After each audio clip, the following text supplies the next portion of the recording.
42º encontro, quem diria, né?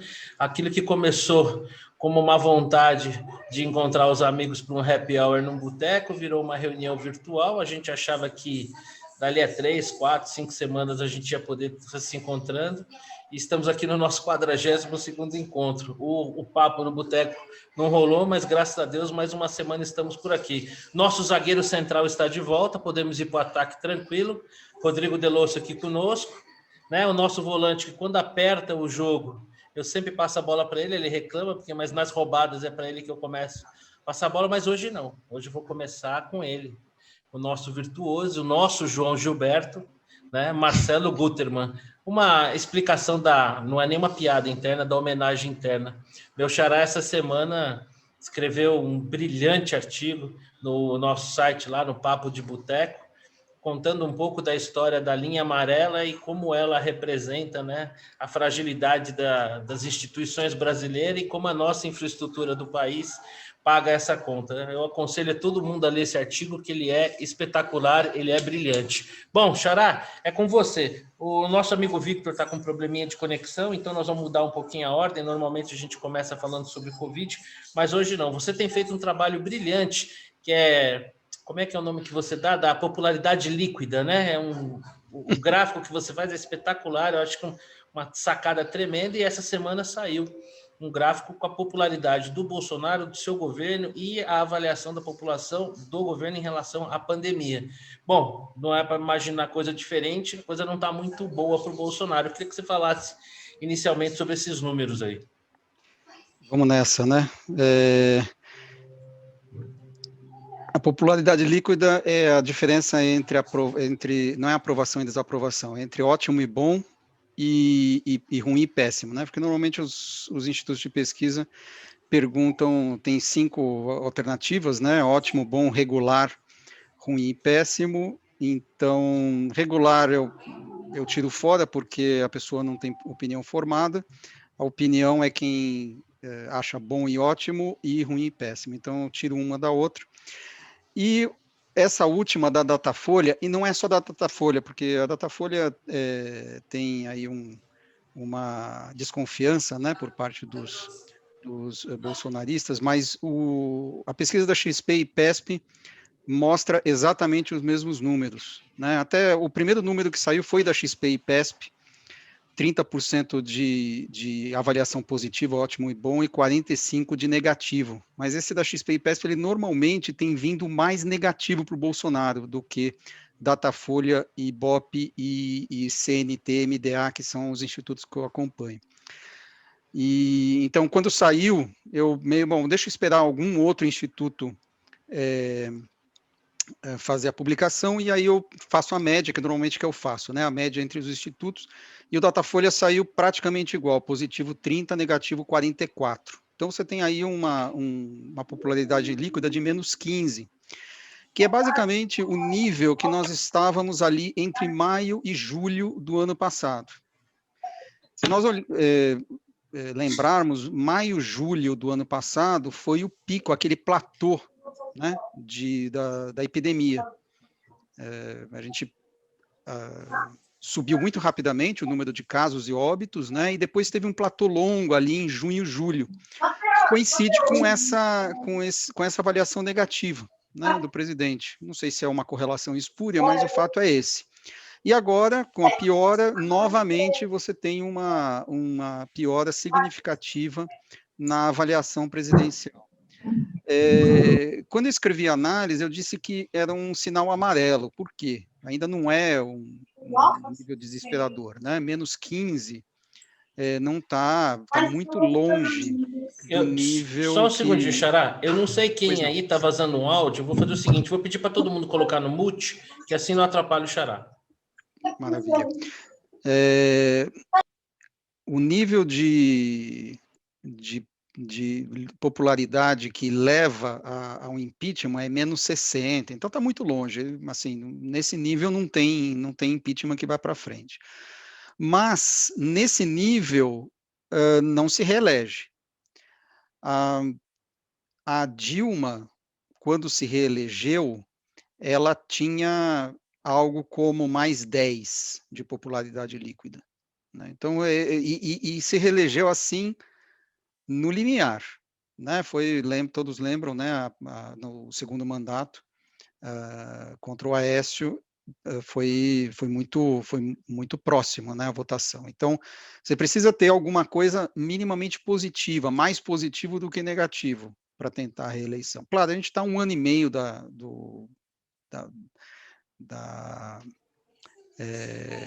eleição, então tem muita água para rolar. Pode piorar, pode melhorar, a gente não sabe. Eu, particularmente, acho que vai depender da economia. Se a economia se recuperar, o que está cada vez mais difícil, né, ele recupera. Se não, a coisa começa a complicar para o lado dele. E aí pode ser que nós tenhamos você tira definitivamente a máscara do Bolsonaro liberal e vai para o Bolsonaro populista, né? Esse é o nosso risco hoje. Para o Cleveland não reclamar que eu comecei com você, mas já vou passar a bola para ele, vou segurar um pouquinho, vou recuar a bola para a nossa zaga aqui para organizar o jogo.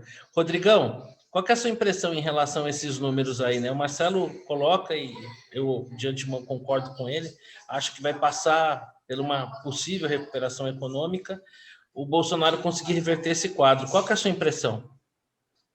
Então, a minha impressão, eu vi isso que o Guterman fez. O Bolsonaro está numa situação bem difícil, porque ele não consegue protagonizar essa pandemia em favor dele. Ele conseguiria se fizesse um esforço, acho que até mínimo, né? Porque não é tão difícil assim. Se tiver uma recuperação econômica, ele vai melhorar, mas eu não estou muito com fé que essa recuperação vai vir tão rapidamente assim. Isso vai demorar um pouco, ainda mais se tiver mais endividamento com auxílio emergencial, né? Então, eu não acredito que ele vai melhorar muito mais do que isso. Talvez melhore, mas aí vai depender de outros fatores, não é só... Se for pela economia, não vai melhorar muito, não. Ô, Cleveland, é o seguinte, fazer uma provocação.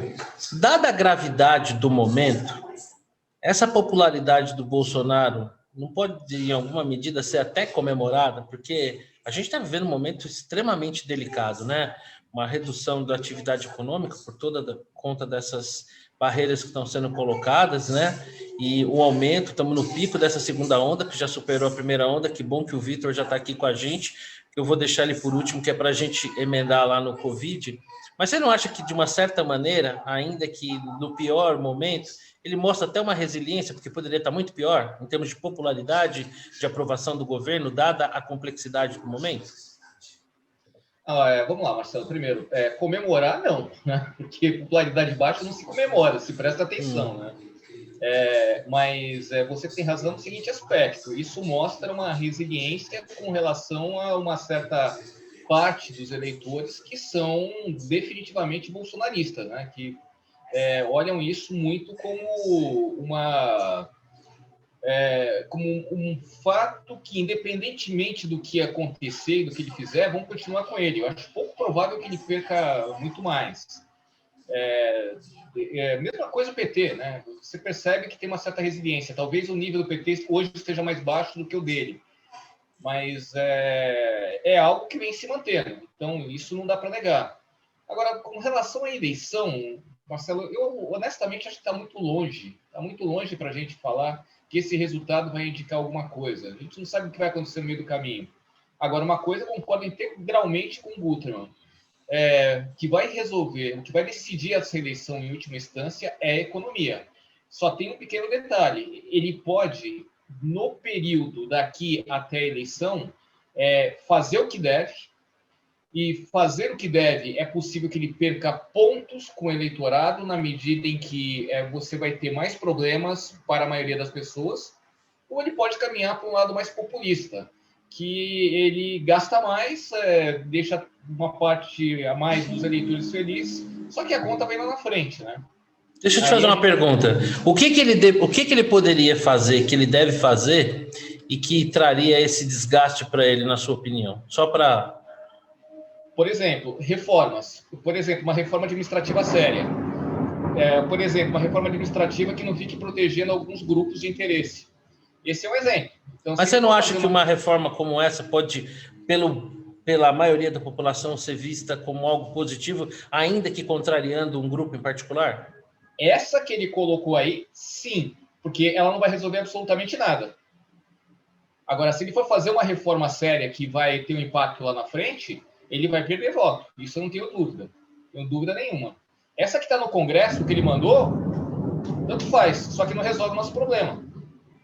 Outras coisas, se ele for fazer a privatização, ele vai perder ponto. Vai perder ponto com o corporativismo dos funcionários públicos e com uma parte da população que acredita em Papai Noel, Coelhinho da Páscoa, essas coisas. Saci pererê e mula sem cabeça, né? Saci pererê e assim por diante. Bom, falando em acreditar em lendas do folclore brasileiro, no futebol brasileiro nós tivemos um clube que já foi uma lenda, né? Que é o Vasco da Gama, do nosso querido Victor Loyola, né? Então, nada melhor, né, do que introduzir o Victor na conversa, falando em lendas e lembrando esse detalhe. Provocação à parte, meu amigo Victor, que ainda está no mute aí, eu queria saber de você o seguinte, em relação a essa questão da popularidade aí que o Marcelo apontou, eu queria a sua impressão. E aí, o Bolsonaro vai ter tempo para reverter esse quadro ou ele vai dançar tipo o Trump? Tem 1 ano e meio ainda, né? Eu acho que eu concordo com a avaliação do Marcelo, né? Esse índice já não é um índice, se a eleição fosse hoje, ele teria problemas, né? Talvez estivesse ali na margem, né, para brigar por uma vitória. Talvez, se o adversário fosse o Lula, outros fatores entrariam, né, na questão da rejeição do oponente. Mas é um índice já desconfortável, né? É um índice desconfortável. Ele não garante nada, muito pelo contrário, as pistas é que com esse nível ele teria dificuldades. 1 ano e meio pela frente, muita água pode rolar, né? E eu acho também que a economia vai ser o fator fundamental, porque sempre é a economia, né? No fundo é isso, né? Isso nunca deixou de ser economia. A própria Dilma se reelegeu na Bacia das Almas porque o desemprego estava em 4% à época. Já se antevia que seria um desastre no ano seguinte, mas ele estava em 4%. O pessoal está empregado, reelegeram a Dilma. Ainda que o cenário, para quem entendia um pouco, o cenário que se avizinhava era péssimo, mas no presente momento não era ela na eleição. Então, assim,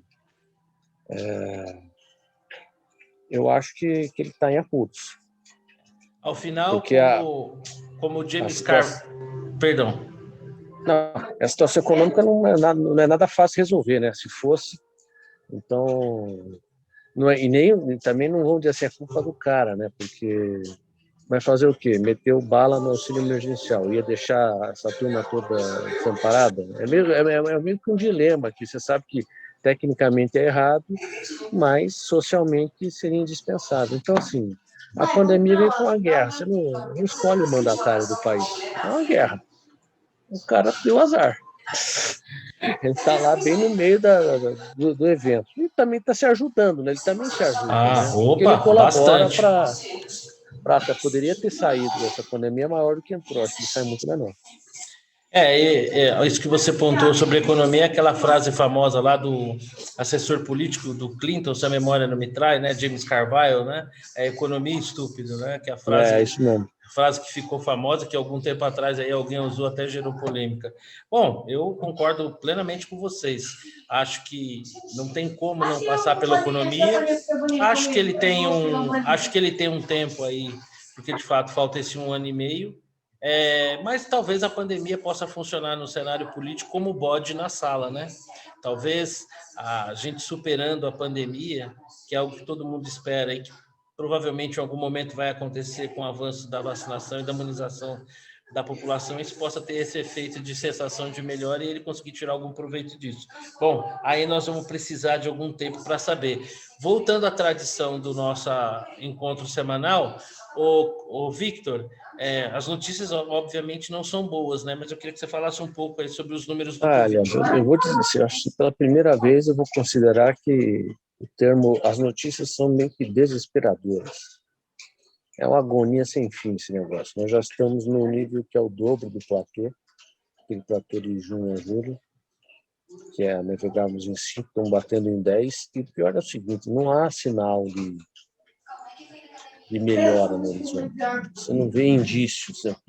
Os primeiros indícios, não, baixou a internação aqui, baixou o número de casos, não está acontecendo nada disso. Né? Então, assim, difícil prever, dada o caminhar normal do vírus, que a gente vai ter uma mudança de quadro nos próximos 30 dias, porque muitos dos óbitos que estão acontecendo já estão mais ou menos contabilizados, né? Já estão na estatística. E enquanto a gente não sentir um arrefecimento da curva dos casos novos, vamos lá para prever essa melhoria. Então, assim, ou a gente, de fato, acelera a vacinação, ou nós vamos conviver ainda com notícias ruins por uns belos 30 dias, 45, não sei onde vai parar essa curva, está em 10 por milhão por dia, o Amazonas bateu 30, pô, pelo amor de Deus, não dá para chegar nisso, mas se teve países da Europa como o Reino Unido bateram 18, 15, 16, ou seja, tem espaço para piorar, tecnicamente falando.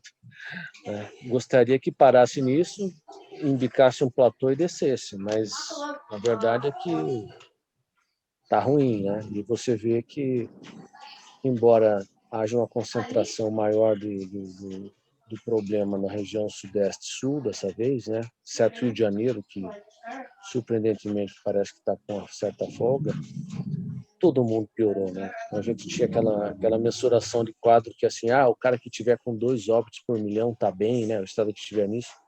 O melhor estado hoje tem 4. Então, Qual é o melhor estado? O melhor estado é Pernambuco. Mas isso muda toda semana. Eles têm, mas hoje é Pernambuco. Mas amanhã pode ser outro. Então, tá difícil. Onde é que, então, assim, ô Victor, será que dá para fazer uma aposta com o avanço da imunização, né? Ainda que eu queria, não sei se vocês têm essa impressão, né? Eu tenho uma sensação que, vou dar um exemplo, tá? Eu levei minha mãe para ser vacinada no Clube Paulistano, tinha pouca gente, quase ninguém lá, uma baita de uma estrutura, fiquei surpreso. E agora eu vim em 2 lugares, tanto no Itaim quanto ali na Zona Sul, na região da Chácara Flora, postos de vacinação em frente a farmácias totalmente às moscas. Não tem pessoas que queiram se vacinar, não tem divulgação. Eu não sei como explicar isso, mas foi uma coisa que me chamou a atenção. E eu fico pensando assim, quando é que o princípio de Pareto aí vai se manifestar, né? Porque quanto mais a gente avançar na imunização pelos grupos mais frágeis, a sensação que se tem é que a gente vai estar atacando a letalidade, né? Porque a letalidade, ela aumenta substancialmente a partir de uma determinada idade, né? Será que quanto tempo será que a gente leva? Se o Pareto funcionar, a gente precisa dos 20% da população, estamos em 5%. Então, a gente precisaria 4 vezes mais que isso. 4 vezes. 4 vezes o tempo que... Então, assim, se a gente levou aí... Nós estamos vacinando em quanto tempo? Um mês? Desde o dia 17 de janeiro. Nós estamos 2 meses. Não dá. É um ritmo lento demais para...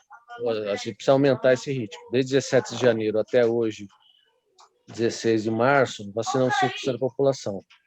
Putz, mais 6 meses é demais, né?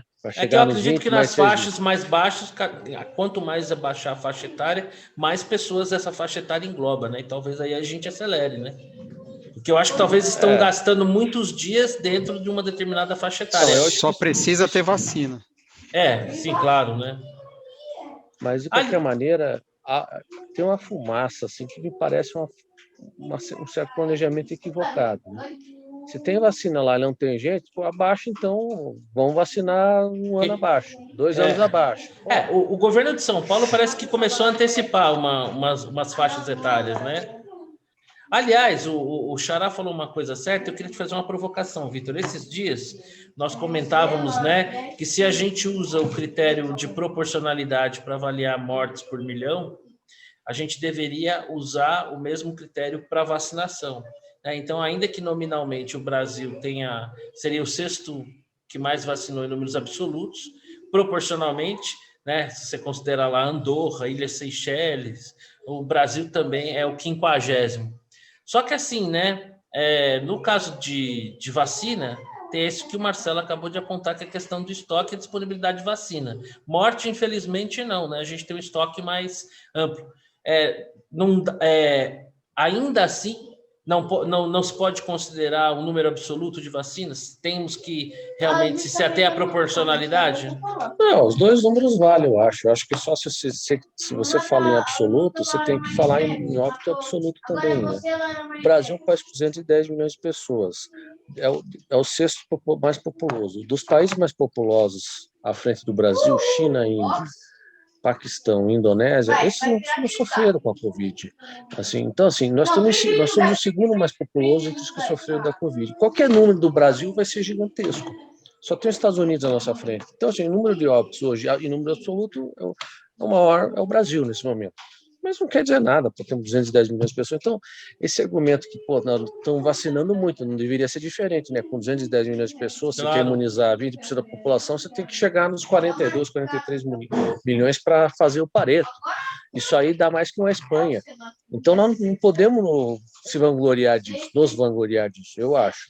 Então, assim, falem absoluto para tudo. Falem relativo para tudo. Nós estamos no meião da tabela também, não é essa desgraça toda. 5% da população não é nem está no meio da tabela. Como estamos também no meio da tabela em termos de mortes relativas, somos o 20º, tá? É ruim, é horroroso, mas não é o que também a turma prega, que é o pior do mundo, não é também.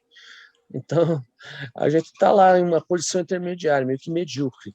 Só que nesse momento sofrendo muito, né? No pior momento. Para nós, esse é o pior momento. Para outros, o pior momento já passou. Então, bom, meus amigos, segura a onda. Bola para frente aí. Essa semana aí nós tivemos um alvoroço nas redes sociais, porque o influencer Felipe Neto, que já deu entrevista no Roda Viva, foi capa do New York Times, ele foi notificado através de uma queixa-crime, né? Eu não sou advogado, procurei entender qual que é a diferença de denúncia para queixa-crime, né? Queixa-crime é quando é promovido por uma parte ofendida através do seu representante, e denúncia quando é o Ministério Público. Mas o fato é que, por chamar o presidente de genocida, né? Acusar alguém de genocida é um crime, né? Porque você está imputando alguém ter cometido um crime e não é algo solto, como se diz, fulano de tal ladrão, né? Porque ladrão, mas tudo bem, mas roubou o quê? Roubou quando? Genocida, existe uma relação direta aí com a questão da pandemia. E por conta disso, ele recebeu uma visita policial, foi intimado a depor, tendo como fundamento, né, a Lei de Segurança Nacional, afinal de contas, trata-se do presidente da República. Então, a questão é o seguinte, eu gostaria de ouvir de cada um de vocês. O Bolsonaro é genocida? Vocês acharam esse movimento correto do Bolsonaro em reagir desta forma? E eu queria a impressão de cada um em relação ao, ao uso da Lei de Segurança Nacional. Em linhas gerais. Aliás, Xará, complementando a pergunta, Pequi Roto que fala, né? Foi o... Pequi Roído. Pequi Roído, isso aí. E aí, Xará, o Bolsonaro, ele é um pequi roído, ele é um genocida ou ele é um pouco dos dois? Ou ele é os dois? Você sabe que eu escrevi algum tempo atrás, o Weintraub, quando era ministro da Educação, ele comparou aquelas prisões na verdade, não foi prisão provisória, né, de alguns apoiadores que escreveram alguns... Eu não lembro exatamente quem que foi. Na época, ele comparou com a Noite dos Cristais, né? Porque era o prenúncio de de um movimento autoritário e tudo mais, né? Então, esse era que ele classificou o STF, enfim, dessa maneira. E eu escrevi na época que isso era uma ofensa à memória das pessoas que efetivamente perderam sua vida nesse negócio. Eu acho que chamar de genocida é uma ofensa à memória de quem sofreu na mão de verdadeiros genocidas, né, que efetivamente mandaram matar milhões de pessoas pelo simples fato de pertencer a uma certa etnia, né? Então, realmente, acho que a gente... É a mesma coisa usar a palavra fascista. Se usa a palavra fascista, o PT chamava o FHC de fascista. Quer dizer, a hora que você abusa do termo, o termo perde o sentido, perde a sua razão de existir, né? Então, de fato, não faz muito sentido. Tendo dito isso, acho que o Bolsonaro deu muita trela, deu muito valor para o cara. É essa hora que você tem que cuidar, fomenta uma agenda positiva, não vai na agenda negativa, né? Ele precisa de uma agenda positiva desesperadamente, né? Ele precisa fazer coisas, não chamar atenção para quem está criticando o cara. Porra, tá todo mundo criticando. Você imagina se ele vai, um por um, ele vai mandar a polícia em cima, tal. Não vai acabar. Aí é que vai ter mais gente provocando. É uma luta que ele não tem como vencer. Ele tem que lutar em outra arena. Essa arena ele não tem como vencer. Enxugar gelo. Enxugar gelo, imagine. Ele está numa posição e numa situação de M, né? Não é um negócio que de Maria resolve. Enfim, esse M você complementa aí na sua. Na minha imaginação. Tá morrendo quase 3.000 pessoas por dia no Brasil dessa porcaria desse vírus. Então, não é o momento dele mandar a polícia para prender o Felipe. Realmente é um troço inacreditável. Enfim. Mais um tiro no pé. A bem da verdade, só complementando, né, foi o filho dele que moveu essa queixa-crime, né, que está à frente, mas, a meu ver, concordo absolutamente com o Xará, ainda que seja um direito dele, em se sentindo ofendido, promover essa queixa-crime, e ainda que a Lei de Segurança Nacional, essa peça estapafúrdia de triste lembrança e origem na nossa ditadura, ainda que ratificada pela Constituinte, dar uma relevância, dirigir um foco e uma energia num momento que definitivamente não me parece ser o mais inteligente. Vou repetir a pergunta aqui para o Cleveland. E aí, temos um presidente genocida, Cleveland? Vamos lá, olha só, acho que o Marcelo Guterman praticamente esgotou tudo aí, né? Tudo que eu poderia falar, mas o que me lembra essa história? Não sei se vocês lembram, quando a gente era pequenininho, moleque, na escola, não é da minha resolvia... época. Ah, não era a tua época, né? Não alguém resolvia dar um apelido para outro amiguinho, lá, outro coleguinha. Se o amiguinho ficasse puto da vida, aí que o apelido pegava mesmo. Sim. O que o Bolsonaro tá fazendo é dar uma de criança que fica puto da vida. Aí o apelido pega mesmo. E o que é mais interessante dessa história é que, primeiro, dá muita trela para esse sujeitinho que a gente já sabe quem é, né? Já começa por aí. Segundo, se a gente parar para pensar, o mundo político vive disso, né? Acusações de um lado, acusações do outro. O Bolsonaro mesmo fica falando um monte de bobagem para o outro lado.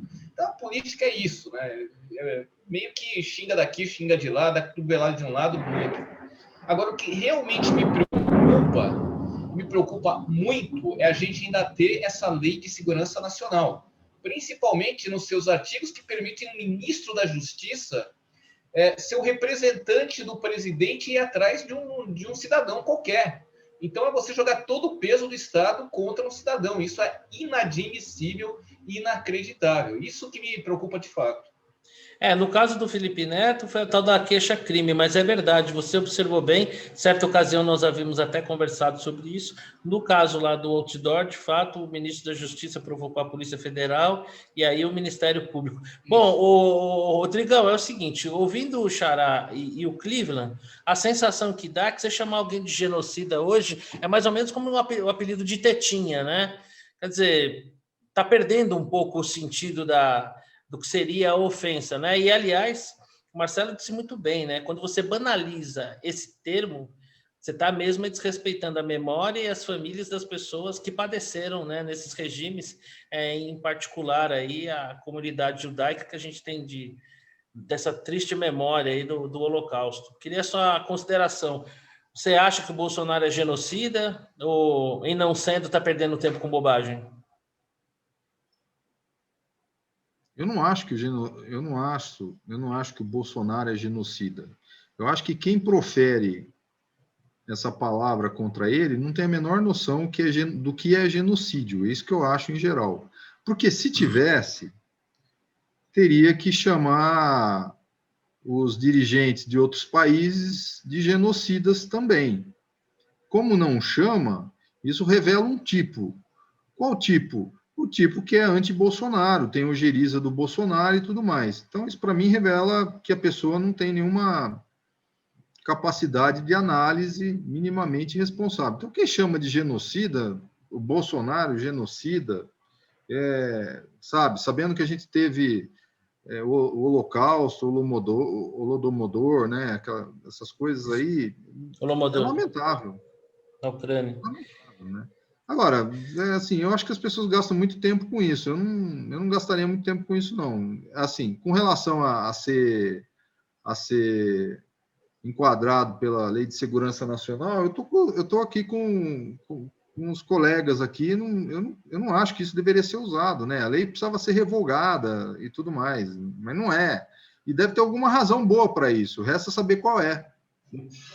Ô, Victor, deixa eu explorar aqui um outro aspecto dessa notícia, que é a ironia da vida, né? Há pouco tempo atrás, pelo menos eu assisti atônito o Supremo Tribunal Federal decretar a prisão de um deputado por aquilo que ele tinha dito, sem entrar no mérito do que ele disse. Não, criando até uma modalidade nova de prisão em flagrante, né? Sem precedentes. Não bastasse isso, mais surreal ainda foi o próprio plenário da Câmara aprovar aquela prisão. O cara ficou quase que um mês preso aí, numa situação assim, para mim, surreal. E baseado na Lei de Segurança Nacional. Talvez o Bolsonaro tenha tentado dar um recado, do jeitinho fino dele, de que pau que bate Chico bate Francisco. E, curiosamente, naquela ocasião, o Felipe Neto, Foquinha, bateu palmas lá, né, para a prisão do Daniel Silveira, porque ele era simpatizante do Bolsonaro e sendo usado uma lei da ditadura, que foi a Lei da Segurança Nacional, né? E agora, como um bumerangue, parece que o negócio voltou na testa dele. Queria que você falasse aí sua impressão, se o Bolsonaro é ou não genocida, e essa ironia da vida aí. Com certeza não, né? Já corroborando com todos os colegas que falaram, não tenho nada a acrescentar, não é.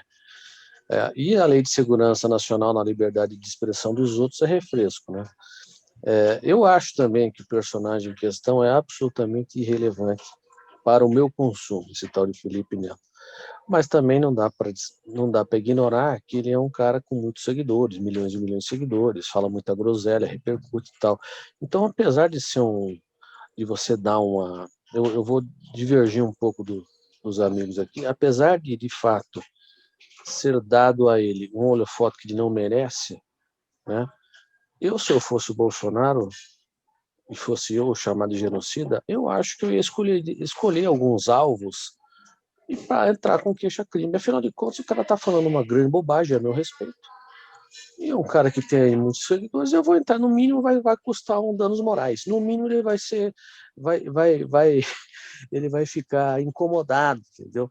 Porque eu acho que também não fazer nada, esse cara não vai desaparecer do mapa.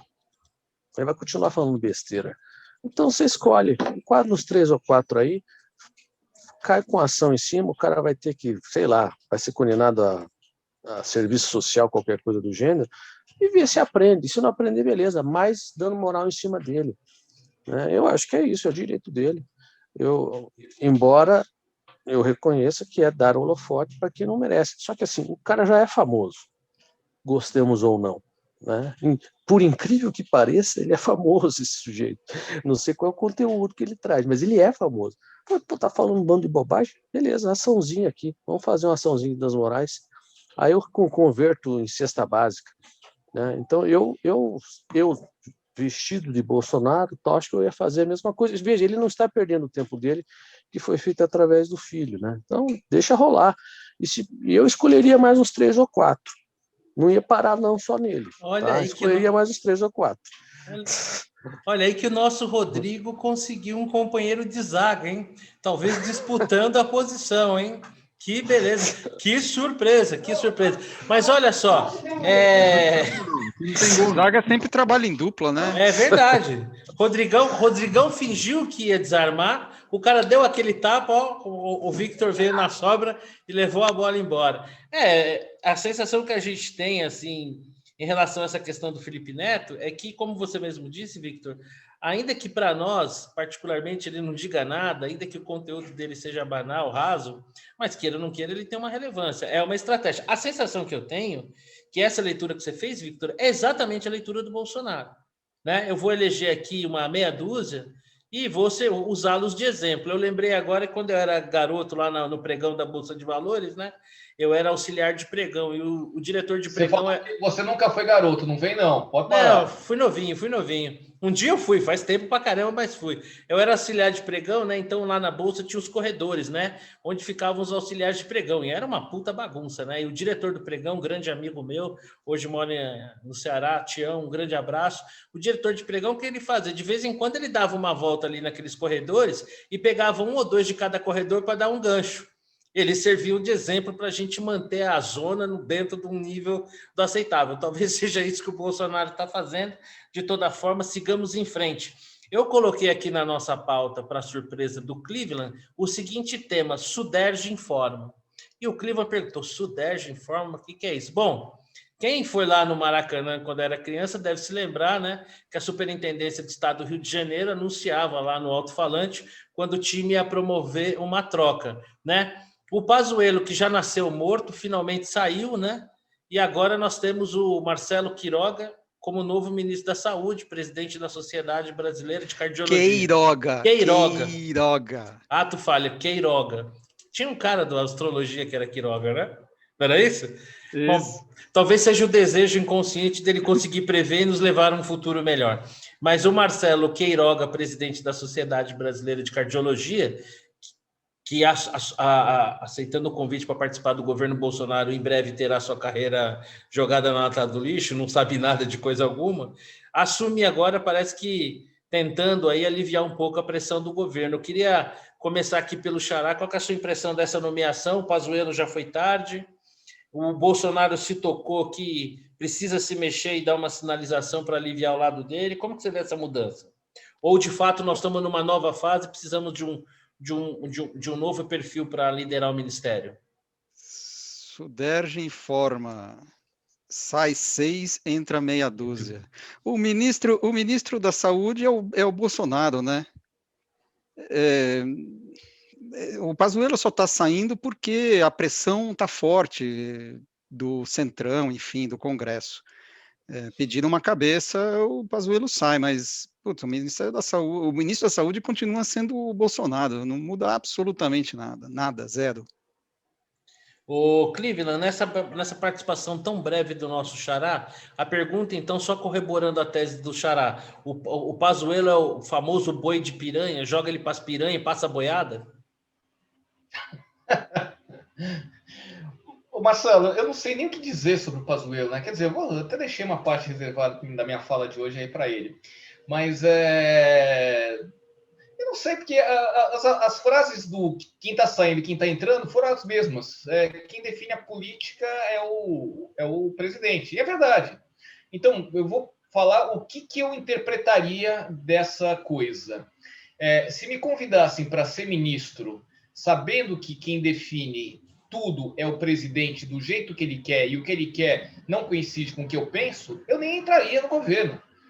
Vou fazer o quê? Vou botar no meu currículo que eu virei ministro no pior momento da pandemia? Desculpa, eu não iria, mas enfim, cada um, quem sabe ele consegue um milagre de mudar a cabeça do presidente. Não sei. Vamos esperar para ver. E aí, Rodrigão, os nossos amigos Cleveland e Marcelo bastante céticos com a mudança, né? Quase que monossilábicos, o que é algo raro para a gente aqui, que gostamos de uma boa conversa fiada. O que você acha dessa mudança de ministro?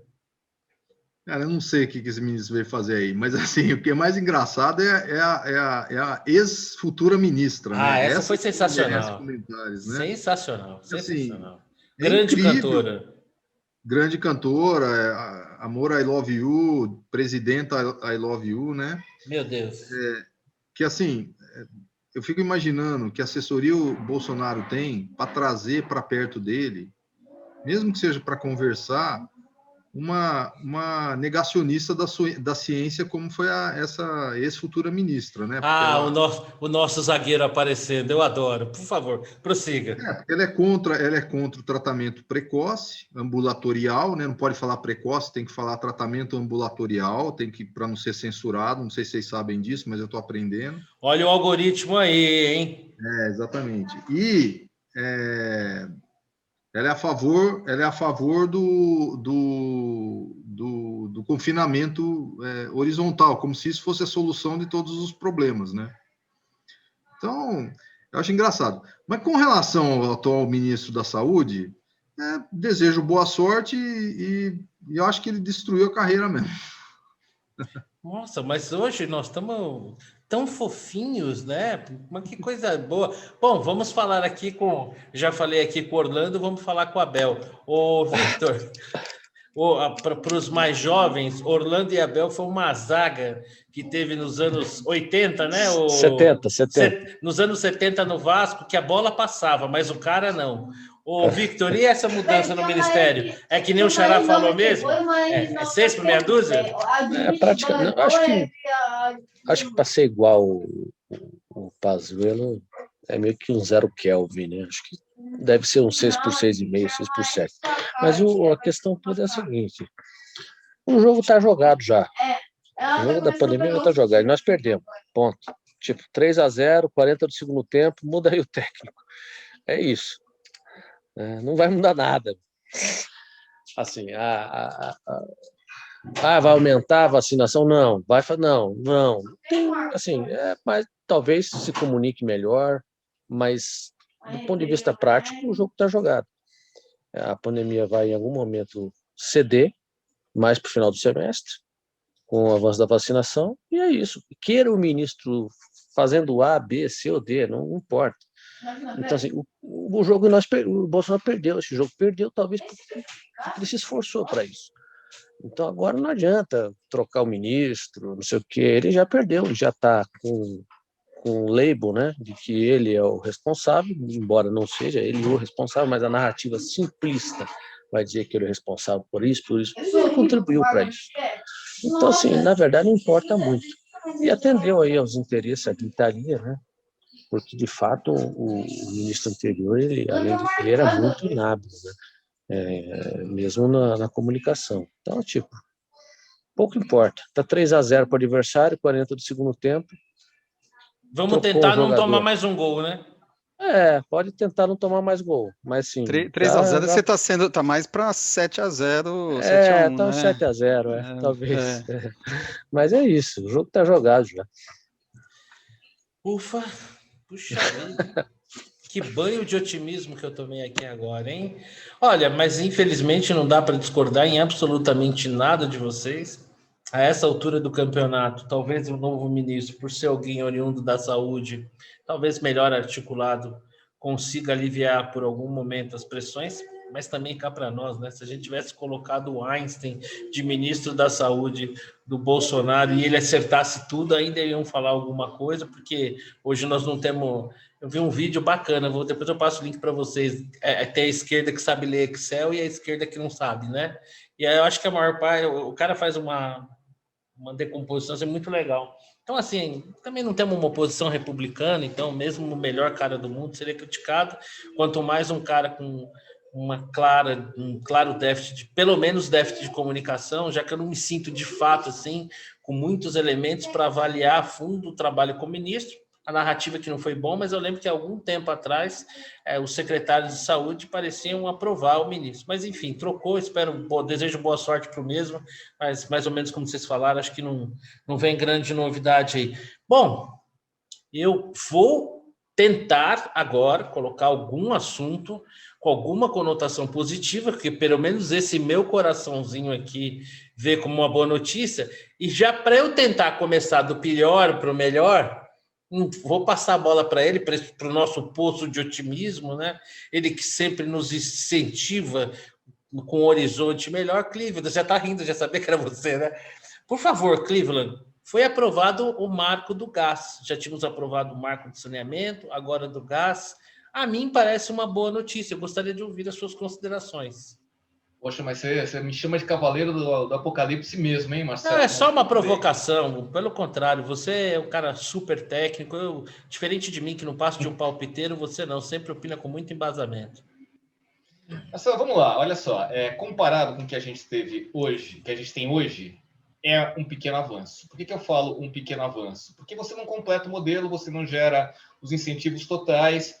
É uma desverticalização pela metade. A Petrobras continua nas distribuidoras, é o que eles chamam de uma desverticalização funcional, que você tenta evitar que a empresa tenha participação em decisões dentro das transportadoras, mas não resolve. É uma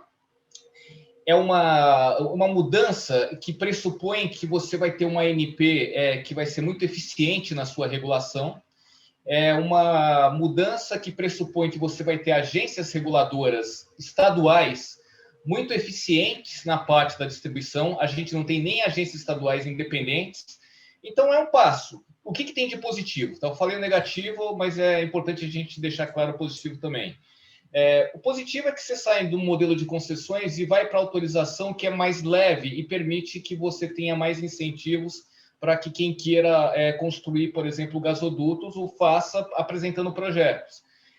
Melhor no sentido de que você reduz um pouco os incentivos para discriminar da Petrobras. Melhor no sentido que você está caminhando por uma possível privatização de partes da Petrobras. Mas, para isso, você precisa ter aquele acordo que a Petrobras fez com o CAD valendo, coisa que a gente já passou do prazo e estão renegociando isso. Então, o que eu diria? Eu diria que é um avanço, mas tem muita coisa para fazer. E um alerta que eu faria, para as pessoas não terem uma expectativa, como estão dizendo por aí. Você vai ter que investir muito. Então, você vai ter muito custo pela frente. Então, não vai ser da noite para o dia que o preço do gás vai cair. Ele vai cair lá na frente. Então, ninguém espere que com essa mudança você tenha alguma coisa, daqui a 1 ano, daqui a 2 anos, o preço do gás desabou. Não é assim. Isso vai acontecer lá na frente se a gente continuar mudando, se a gente continuar com os incentivos corretos. Então, é importante? É importante. Foi um passo grande perto do que a gente tinha? Foi, mas tem muito para se fazer ainda. Olha, depois da colocação do Cleveland, né, lembrando que ele foi do CAD, eu estou lembrando aqui que uma vez eu fui num Hollywood Rock e fizeram a seguinte set list. Era o Lulu Santos, primeiro show, segundo show, Supertramp, e aí depois do show do Supertramp tinha um show de uma cantora, que eu não vou dizer para não... Que assim, sobrou ela e a equipe dela e uns 3, 4 caras para assistir, né? Já tinha assistido o show do Lulu Santos, já tinha assistido o show do Supertramp, você ia ficar lá para assistir o show da mulher, para quê, né? Foi mais ou menos nessa roubada que eu nos coloquei, né? Porque, eu acho que o Cleveland atuou de uma forma bastante abrangente. Então, eu vou fazer o seguinte, se alguém quiser acrescentar alguma coisa, e eu já vou me antecipar acrescentando o seguinte, para mim, que estou de fora, que não sou técnico, eu acho que tem uma relevância no sentido de apontar numa direção, né? Mas que é um movimento que, de fato, como o Cleveland colocou muito bem, ainda embrionário, que tem muito pela frente. Xará, eu gostaria de fazer algum adendo, um contraponto, alguma colocação do Cleveland sobre isso? Não, não tenho conhecimento a esse respeito e me alinho com você. Acho que qualquer aprovação que leve para frente uma agenda microeconômica é bem-vinda, se for bem desenhada. O Cleveland apontou vários problemas potenciais, enfim, né? Precisa ficar de olho, mas não tenho nenhum conhecimento para fazer comentários. Victor, Rodrigo, podemos seguir algum adendo aí? Sigo os relatores. Eu sigo os relatores, só mencionando o que a gente já normalmente fala aqui, não é um grande passo, né? É um avanço pequeno. Espero que traga novos avanços, seja um exemplo a ser seguido para trazer novos avanços. Melhor essa lei do que não a ter. Isso aí. Melhor esse avanço do que não avançar. Então é isso, né? Não é grandes coisas, mas é melhor. Marcelo, posso fazer só uma propaganda rapidinho? Por favor. Eu escrevi um artigo no ano passado sobre isso, tá? Como não mudou nada o projeto da Câmara, foi para o Senado, mudou, mas quando voltou para a Câmara, voltou a ser aquele mesmo.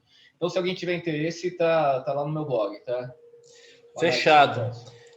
Agora eu vou fazer o contrário, né?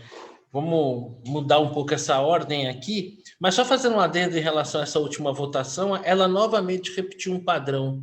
para um tema econômico mais ou menos o 3-1, né?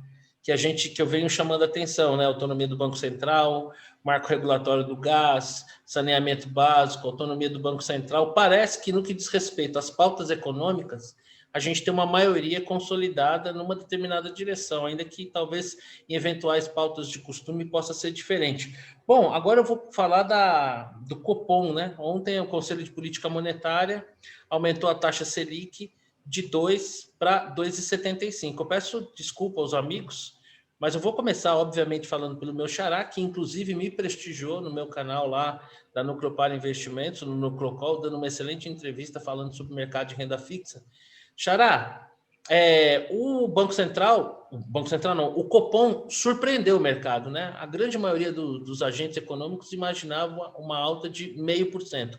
Aliás, a primeira alta depois de 27 reuniões, não é isso? A última vez a última foi 2015. De 13,75 para 14,25. Com Tombini. Isso mesmo. De lá para cá foram Não, de 7,25 para 7,75. Lá atrás foi Ah, não, é que teve uma parada no meio. Teve uma parada no meio com o 11, alguma coisa tal, e depois retomou. Exatamente. Foi a última. De 14,25 a gente veio para cá sem parar. Veio para baixo, isso. Descendo a ladeira. Essa decisão surpreendeu o mercado, e há quem diga que é o seguinte, tendo dado uma porrada maior agora e mostrando seu comprometimento com a ancoragem, talvez o Banco Central tenha encurtado o caminho a ser percorrido. Queria saber se você concorda com isso, o que você achou desse movimento do Copom, e se essa porradinha a mais foi bem-vinda.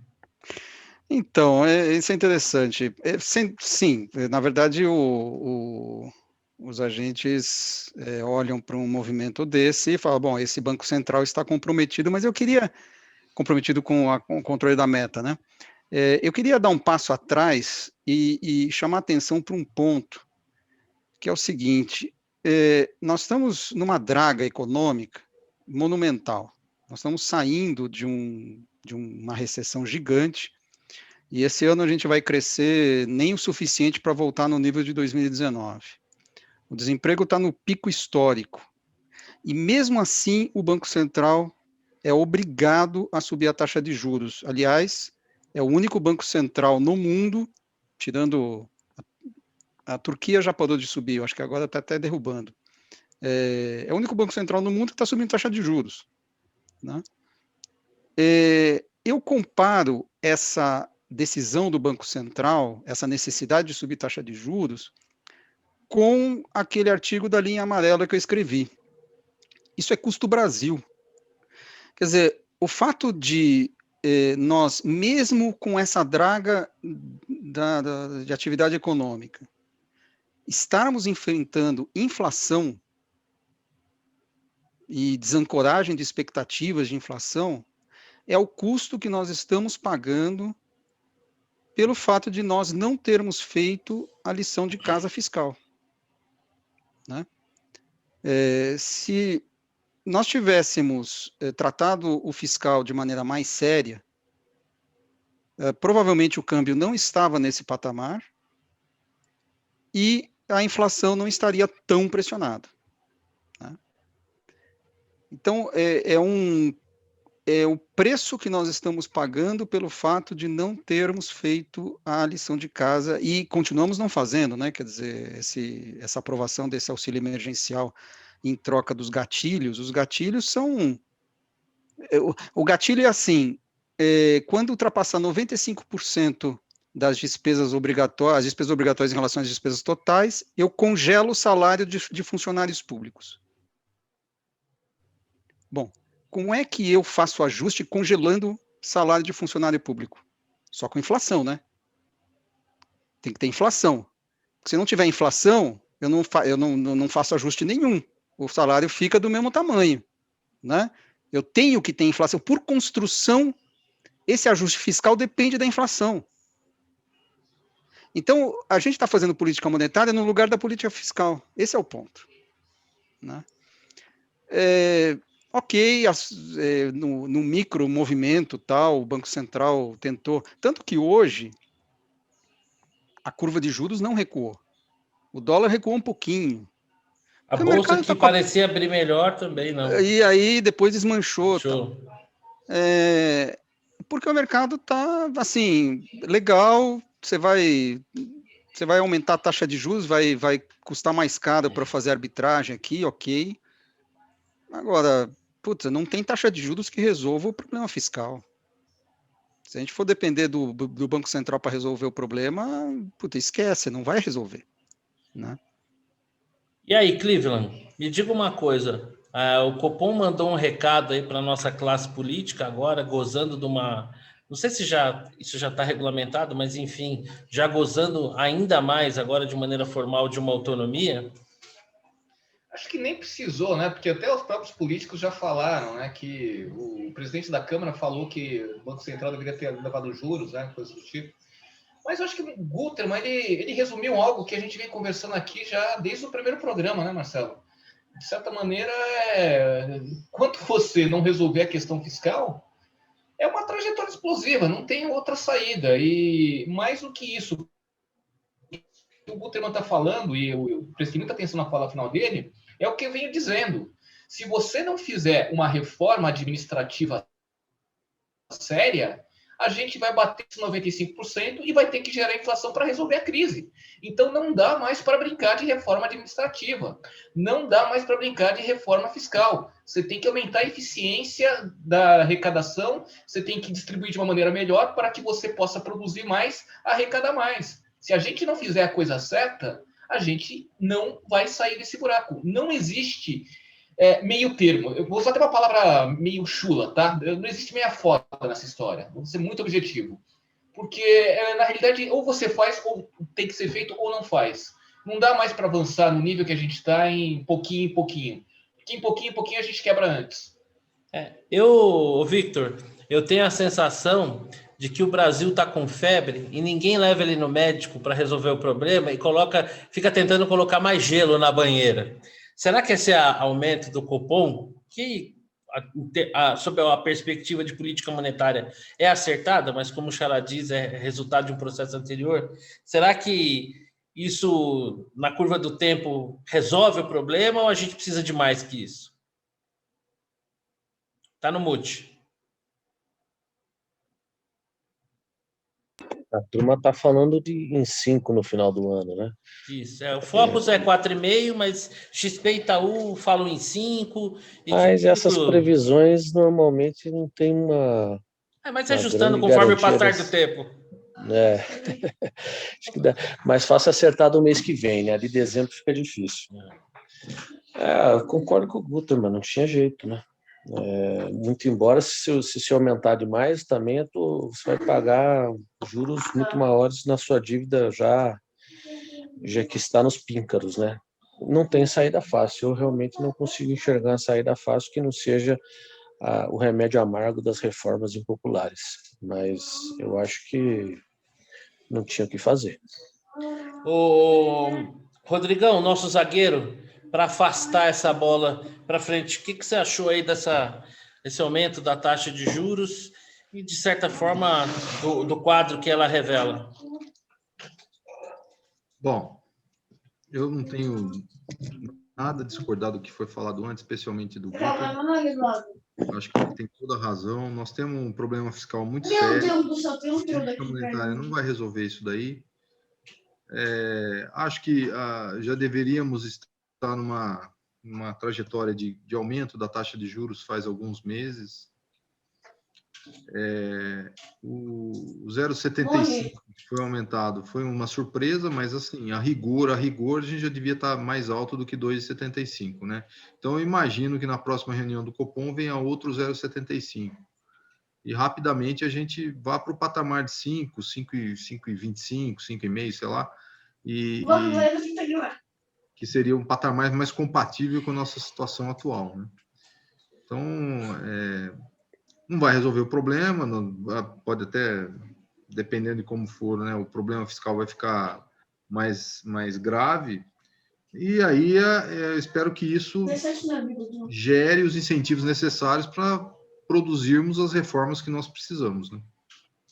Bom, vamos torcer todos, seguir com a nossa fé e esperança, afinal a profissão do brasileiro é essa, apesar de que, infelizmente, por vezes a realidade nos bate a cara e a gente não pode ignorar. Eu confesso que eu não lembro agora exatamente quem foi que havia sugerido a gente colocar o feriadão do Covas na pauta. Quem que foi Foi você, Xará? Fui eu. Eu queria começar por você, essa ideia bastante, vamos dizer assim, sui generis do nosso prefeito. Cadê o outro? Não é nova, né? Nossa, super. É porque deu muito certo na primeira vez, então ele está repetindo a dose. Inclusive está adiantando o feriado de 2022. Aliás, no final do ano passado, a preocupação... Pode falar. No final do ano passado, a preocupação era que o feriadão ia causar aglomeração, né? E agora o feriadão é a solução para não ter aglomeração. Eu realmente queria entender o raciocínio por trás. Esse é um primeiro ponto. E o segundo ponto é assim, na boa, quer fazer um lockdown, quer fechar. Galera, vamos pôr no mute tal, aí, porque tá vazando o som aqui. Vou pôr no mute. Quer fazer um lockdown, quer fazer fechamento, tal. Faça lockdown, faça fechamento, não se esconda atrás de medidas que na verdade, quer fazer isso, mas não quer dar o nome. Né? O cara está querendo, no fundo ele quer, vamos fazer com que o pessoal fique em casa. Pô, então decreta, fica em casa. Não fica inventando coisa estapafúrdia, né? Adiantar feriado do ano de 2022, uma confusão assim, ao invés de implementar aquilo que ele acredita. Ele pode estar errado, mas ele está implementando aquilo que ele acredita que é o certo. Então implementa, não fica se escondendo atrás de medidas ridículas, né? Mateus. Para quem criou o congestionamento artificial, para quem reduziu a frota de transporte público, para quem, sem nenhum fundamento científico, atrapalha a questão das aulas, né? Mantendo as crianças em casa. Assim, eu queria dizer que para mim era surpreendente. Meu Deus, o que esse prefeito tem na cabeça? Os caras aumentaram o salário deles, né? No meio de uma situação como essa, assim, tudo tão estapafúrdio. Victor, diz aí para mim, o que você achou do feriadão?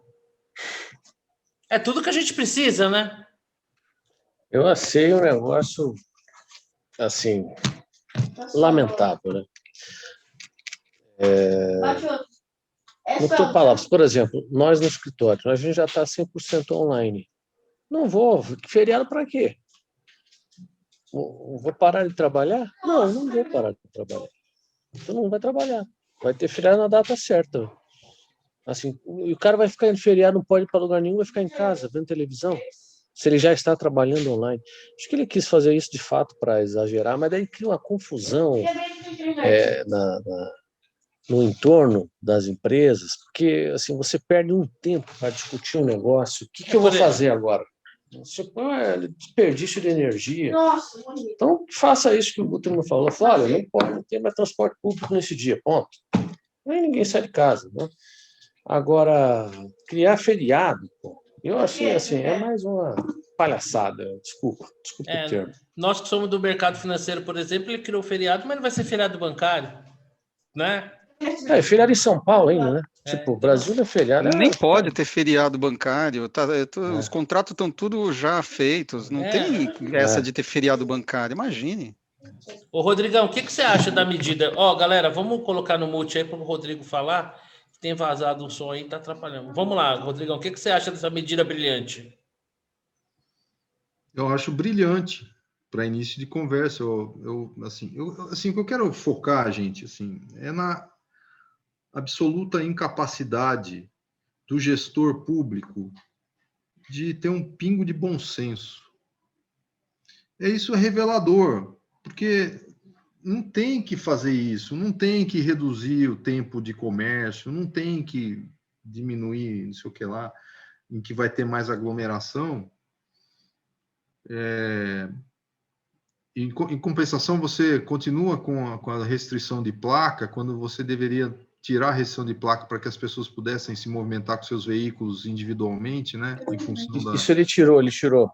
Tirou agora, né? Não, o rodízio agora é noturno. O rodízio agora é das 22 às 5 da manhã.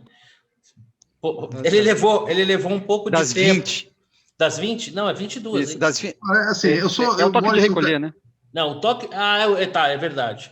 É, coincide. Toque de recolher pelo não múltiplo, porque na padoca lá ontem eu perguntei, eles estão funcionando até 9h30, 10 horas. Não, Diga aí, bem, Rodrigão. Como em São Caetano do Sul, não estou muito ligado nisso, eu estou cumprindo o confinamento rigorosamente, né? Mantenho-me aqui em casa. Mas, enfim, o que eu quero dizer, no fim, é que essa condução toda da pandemia e das medidas que estão sendo tomadas, ela é uma condução bastante... que a história vai mostrar que ela poderia ter sido mais bem feita se as pessoas tivessem um pingo de bom senso. Não sei o que falar mais, né? Porque, cara, antecipar feriado para quê? Não vejo sentido nisso, não vejo sentido em mudar tudo e confundir a cabeça das pessoas, enfim. Então, é lamentável, o que eu vou dizer. Cleveland, suas considerações para a gente passar aí para a rodada final, para não estourar muito o nosso tempo. Eu queria que você falasse aí sobre o feriadão do Covas e já emendasse aí com as suas considerações finais. Tá, rapidinho. Alguém sabe me dizer se eu vou dar aula lá na segunda-feira daquele dia? Porque até agora eu não estou sabendo se é feriado para mim ou não. O prefeito falou isso? Enfim, só para finalizar essa história aí, é a ciência. Olha, se depois dessa fase a gente realmente tiver a quantidade de cientistas nesse país que dizem por aí, porra, o país vai assim explodir de produtividade, a gente não vai ter problema de inflação, não vai ter nada. Porque é cada um falando cada coisa em nome da ciência que tem a santa paciência. Enfim, posso compartilhar, Marcelo? Opa, peraí, deixa eu liberar aqui. Sempre, meu amigo, sempre. Então vamos lá. Fechar com a cereja do bolo, parece que o Covas antecipou 2 feriados que cairiam em final de semana, tá? Excelente, cara. O planejamento é tudo nessa vida. Sensacional. Muito bom, cara. Muito bom, muito bom. É muito bom isso, cara. É isso aí. A gente Vocês morre. estão vendo os slides por aqui, não? Estamos vendo. A gente morre e não vê tudo. Tá. Vamos lá. Eu vou começar aqui com o nosso querido ministro Pazuello. Posso dizer pelo conjunto da obra, por ter sido o funcionário do ano do nosso amigo Bolsonaro, mas eu não sei se vocês viram o discurso dele, né? Ele parecia assim um ET que não sabia nem onde tinha estacionado a própria espaçonave, né? Porque o que ele falou lá foi uma bobagem atrás da outra, né? Não sei que planeta ele estava. Enfim. Bola dentro, Banco Central. Por que Banco Central? Por ter feito o que eu acho que ele já demorou para fazer. E dar um recado claro, né? Se vocês não fizerem nada, só sobra eu aqui. E eu vou ter que ter uma atitude que não vai ser a melhor possível. Enfim, faz parte. A dica da semana. Um Brunello de Montalcino. Um belo vinho que eu descobri. Ganhei de um amigo e achei, assim, fantástico. Se tiverem a oportunidade de procurar, por favor. E para finalizar, a frase da semana é uma frase atribuída a Adam Smith. Eu acredito que seja dele mesmo, porque eu dei uma procurada, tá? A ciência é o grande antídoto do veneno, do entusiasmo e da superstição. Parece que as pessoas aqui neste país, principalmente os gestores públicos, estão gostando muito da ideia de entusiasmo e superstição e deixando a ciência de fato de lado, né? Porque é uma tentativa e erro atrás da outra e ficam falando em nome da ciência. Enfim. Minha contribuição de hoje foi essa. Deixa eu liberar aqui. Rodrigão, é com você.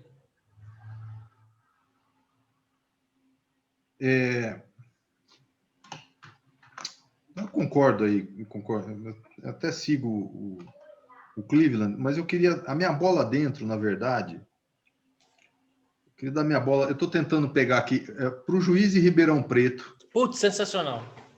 Eu queria dar minha bola dentro para o juiz de Ribeirão Preto, que relaxou a prisão de um comerciante.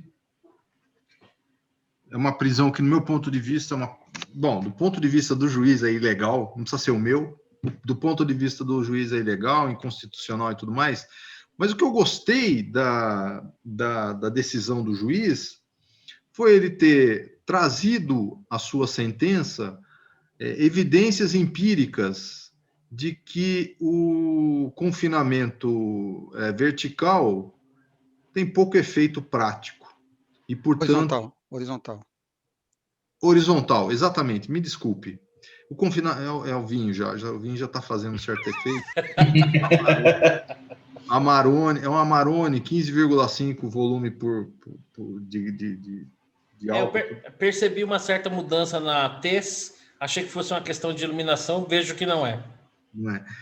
Mas então, eu queria enfatizar, eu queria dar minha bola dentro pro juiz, porque ele trouxe a evidência científica que está sendo sistematicamente ignorada e omitida pela imprensa, e por essa evidência você verifica que existem estudos mostrando que o confinamento horizontal ele tem pouco efeito prático para conter a disseminação do vírus. E é muito raro a gente ver isso, eu acho que isso é muito importante para dar uma sinalização de que, cara, a gente está vivendo tempos obscuros, apesar da internet, apesar dos meios de comunicação, os tempos são obscuros, o negacionismo é impressionante. Interesses escusos devem existir, eu acredito que isso não é graça, né? Então eu fico assim abismado. Então é isso que eu queria dizer sobre a bola dentro. Marcelo Guterman, meu xará, por gentileza. Deixa eu... Tá liberado. Vamos lá. Muito bem. Aí. Minha bola dentro vai para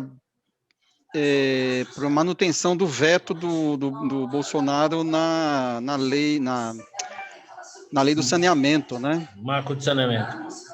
Do marco de saneamento. Um dos vetos muito importantes era do que impedia novos contratos com as estatais por mais 30 anos. Né? Então, isso adiaria a entrada em vigor em muitas regiões dos efeitos do marco do saneamento. Foi um veto, e esse veto foi mantido, né, pelo Congresso. Então, isso é uma bola dentro. Bola fora, não sei se vocês viram, eu vi hoje isso aí.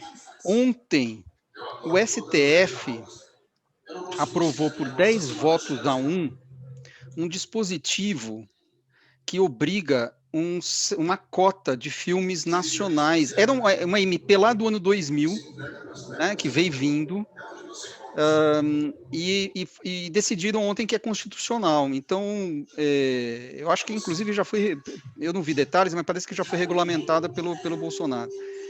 E exige uma certa cota de filmes nacionais nas salas brasileiras, né? É claro que o fato de o filme estar sendo exibido não significa que vai ter gente indo assistir, né? Como se diz, né? Você leva o cavalo até o rio, se ele vai beber água ou não é outro problema. Então, a conta, se o nível do cinema nacional continuar o mesmo, a conta vai ser paga pelos exibidores, porque a sala fica vazia e adivinha quem paga pela sala vazia? Ou por majoração dos preços dos ingressos, né? Porque alguém precisa pagar essas salas vazias. Então, essas ideias brilhantes. E foi 10-1. O único que votou contra, que eu tenho uma admiração por esse ministro, porque ele normalmente vota de acordo com a sua consciência, é o Marco Aurélio Mello. E ele faz um voto bem interessante contra essa excrescência. Mas, enfim, o fato é que... Não é a primeira vez que ele ficou sozinho num voto. Teve uma outra situação também que eu concordei com o voto dele, mas ele foi um voto solitário. Exato. E aí, então agora, enfim, vai ter um número de horas que precisa passar, e aí, né, quem vai pagar a conta a gente já sabe. E não precisaria, né? Porque se o filme for bom, o público vai, né? Mas é claro, é óbvio. Né? Isso é, Coisa óbvia. isso é óbvio ululante, né? É, exatamente. É uma coisa tão Se o ridícula. filme é bom, vai ter. Você põe Tivemos- a sala lota, né? Tivemos vários cases de filmes que tiveram excelente público, excelente rendas, né? Porque Exato. eram bons filmes. Exato. Então, isso é óbvio, né? Mas Diga aí, não. Xará. E o pessoal que vota num negócio desse acha que está fomentando a indústria do cinema. Como se aumentasse a bilheteria. Não vai aumentar a bilheteria, esse é o ponto. Né? É ridículo. Bom, enfim. Minha dica da semana é para o filme 7 de Chicago. Essa é a segunda vez que eu dou a dica desse filme. A primeira foi quando eu assisti e eu estou dando de novo porque foi indicado. Teve 7 indicações para o Oscar, né? É um filme espetacular, apesar da narrativa, apesar do tema poder ser interpretado do ponto de vista, digamos, mais esquerdoso, né? Mas é muito bom. A narrativa é excelente, os artistas, os atores são muito bem feito. O filme é muito bem feito. Realmente, dos filmes que assisti desses que estão concorrendo, para mim esse deveria ser um sério candidato ao Oscar de melhor filme. Então é a minha dica. E essa é uma homenagem ao nosso prefeito. Belíssima homenagem. Só voltar aqui e mencionar que o juiz que proferiu a decisão relaxando a prisão do comerciante é o juiz Giovanni Augusto Serra Azul Guimarães. Receba nosso voto de reconhecimento pela sua coragem e pela sua lucidez. Vitão, é com você. Suas considerações finais. Olha só, eu tô até sem graça, o pessoal tá preparando, tá muito sofisticado essas apresentações. Também tô achando. Para a semana que vem eu Isso é porque tenho que fazer alguma coisa melhor. Isso é porque a gente queria tentar fechar em 1 hora, né? Mas tem muito view, ô Porto, tem muito view, a gente precisa caprichar. Meu. É verdade, agora melhorou a coisa aí. Então, assim, eu vou seguir todos os relatores aí, não vou acrescentar nada, eu queria só fazer uma menção muito importante, que já que você não colocou o futebol na pauta, que eu acho até legal de sua parte, né, uma gentileza. Amizade, né? Nessas horas a gente vê. Queria fazer um registro que nós acabamos de empatar com o poderoso time da Caldense pela Copa do Brasil, 1-1, resultado... Onde foi o jogo? Difícil, foi lá em Poços de Caldas. Então você poderia colocar... Você poderia assim... Vasco joga fora de casa e mostra todo o seu poderio e não sai derrotado. Vale gol fora de casa? Olha aí que beleza. Acho que vale. Então, isso dá amostras do que vai ser esse ano para nós, um ano que provavelmente nos manterá na segundona. Essa do Supremo eu não sabia. Isso é um negócio muito irritante. Eu acho que eu faço com louvor essa bola fora, junto ao Guterman, para dizer, porque essa nossa mania de resolver tudo na canetada e achar que está fazendo bem é uma desgraça. Bom, eu vou aqui fazer o seguinte, numa talvez para muitos surpreendente oposição ao meu xará deu uma bola dentro para o Bolsonaro, eu vou dar uma bola fora para o Bolsonaro por polemizar. Por polemizar. Não. Eu já dei algumas. Eu só não entro em histeria. E não compartilho algumas críticas que sempre para mim são muito mais confortáveis de fazer. Comunista. Exatamente, comunistinha, né? Bom, primeira bola fora Bolsonaro, na minha opinião, rivalizar com o Felipe Neto, ainda que possa ter uma estratégia como o Vitor apontou, ele só despertou mais gente chamando ele de genocida, mais gente reforçando essa narrativa, uma perda de foco, de energia, porque ainda que o filho dele que tenha feito isso, obviamente não fez a sua revelia, né? Até porque ele é a parte ofendida. Então, bola fora para o Bolsonaro. A minha bola dentro, vão ser 3 bolas dentro. Essa... Não tão comunista assim, Cleveland, espere. A minha primeira bola dentro é para o Caio Coppola, que criou um abaixo-assinado contra o ministro Alexandre de Moraes, que já está batendo em quase 3 milhões de assinatura. Eu acho que tem uma simbologia importante, tem uma relevância esse gesto, porque de fato são 3 milhões de pessoas, né? E eu acho que isso em algum momento, isso é uma repercussão, é uma concretização, e acho que um gesto corajoso dele, Parabéns à CNPN, por enquanto, por ter respeitado esse direito dele como cidadão, né? Talvez para ela, como empregadora e um veículo de comunicação, isso não fosse a coisa mais confortável, mas por enquanto, parabéns. A minha segunda bola dentro vai para o ex-presidente americano Donald Trump, que parece que fez a sua lição de casa, comprou vacinas, porque é o que consta, não falta vacina dos Estados Unidos. Então, se o Biden está conseguindo vacinar, uma verdade inconveniente é que essas vacinas foram todas contratadas e compradas pelo Trump. E, finalmente, a minha terceira e mais importante bola dentro é para o meu amigo Marcelo Gutermann. Esses dias eu postei no meu Facebook, fazendo uma alusão contar uma historinha rápida aqui para encerrar. Na inauguração do Credit Card Hall, foi convidado o Caetano Veloso e o João Gilberto para fazer o show de abertura. O Caetano Veloso foi lá, passou o som, e quando ele soube que o João Gilberto não tinha de fazer o mesmo, ele previu que ia dar, como disse meu amigo lá, merda, né? Bom, o show de abertura do Credit Card Hall com o João Gilberto foi uma verdadeira vergonha, porque ele resmungou e reclamou durante todo o show. Reclamou da acústica, reclamou do ar-condicionado, foi um caso que ficou famoso na época. Passado algum tempo, ele fez um show no Tom Brasil e eu estava nesse show. E ele estava super bem-humorado, foi um show histórico, foram quase 3 horas de João Gilberto. Para os seus admiradores, para quem admira a perfeição do seu minimalismo, foi uma oportunidade única. E eu saí daquele dia com a seguinte sensação: eu paguei barato por esse show, se eu pudesse eu pagava mais. Que é exatamente como eu me sinto cada vez mais lendo os textos do Xará, que eu já falei que a gente tem que pagar couvert artístico para ele, porque realmente esse texto que ele fez, esse trabalho sobre a linha amarela, espetacular. Eu aconselho aí qualquer um que vem aqui, entra no site lá, papodeboteco.net, procura o artigo lá do Marcelo Gutermann falando sobre isso e o quanto essa fragilidade das nossas instituições repercute na nossa pobre infraestrutura. Xará, parabéns, foi brilhante. E para encerrar minha dica, na semana passada eu falei para vocês, né? Nós perdemos aqui a nossa cachorrinha, ainda estamos lidando duramente com esse luto.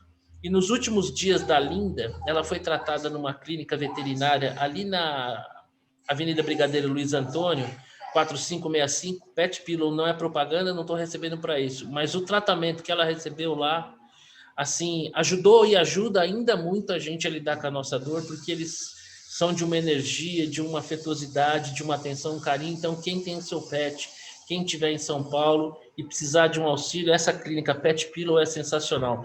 Meus amigos, um enorme prazer sempre encontrar vocês. Até quinta-feira que vem. Um abração para todos. Fiquem com Deus. Valeu. Tchau, tchau. Abraço. Até mais. Tchau, tchau. Um abraço a todos.